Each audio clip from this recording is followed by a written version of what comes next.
दोस्तों आपने एक वर्ड सुना होगा जंबो। जंबो जेट या कोई भी चीज अगर बहुत बड़ी होती है तो हम बोलते हैं जंबो साइज्ड है। आखिर ये जंबो वर्ड आया कहाँ से, कैसे हम बोलने लगे बड़ी चीज को जंबो। दोस्तों जंबो एक अफ्रीकन एलिफेंट का नाम था जिसका कि जन्म हुआ था सूडान में। जंबो का जन्म हुआ था 25 दिसंबर 1860 को। सूडान में शिकारियों ने उसकी मां को मार दिया था और पकड़ लिया था जंबो को जब वो था बच्चा। फिर इसे बेचा गया जर्मनी के एक चिड़ियाघर के मालिक को। फिर भेजा गया फ्रांस जार्डिन डेस प्लांटेस में।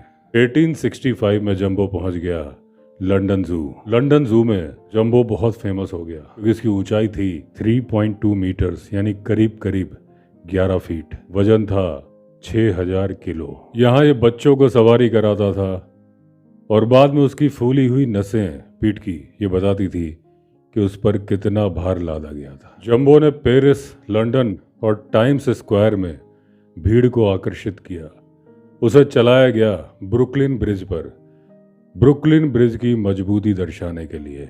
1882 में जंबो को बेच दिया गया पीटी बर्नम के सर्कस में। हालांकि इस बात का लंदन में बहुत ज्यादा विरोध हुआ था, लेकिन अब तो जंबो बिक चुका था। बर्नम का सर्कस पूरे विश्व में जंबो को लेके घूमा, भारत भी आया और जंबो जो कि बहुत ही विनम्र स्वभाव का था उसने अपनी लोकप्रियता बरकरार रखी। न्यूयॉर्क के मेडिसन स्क्वायर में जंबो ने जो कमाई की थी वो थी $336,000। लेकिन फिर एक दुखद दिन आया। 15 सितंबर 1885 को जंबो की टक्कर हो गई एक मालगाड़ी से। ये घटना हुई थी कनाडा के सेंट थॉमस ओंटारियो में। जब जंबो से टक्कर हुई थी तो मालगाड़ी भी पलट गई थी। जब जंबो की मौत हुई उसकी उम्र थी मात्र 24 साल। यानी कि जंबो अगर और जीता तो जो उसकी ऊंचाई थी 3.2 मीटर्स वो 4 मीटर्स तक हो सकती थी, क्योंकि हाथियों की ऊंचाई बढ़ती रहती है। जंबो का जो ट्रेनर था मैथ्यू स्कॉट, उसने जब जंबो को अपनी आंखों के सामने मरते हुए देखा था उसका हाल बहुत बुरा था।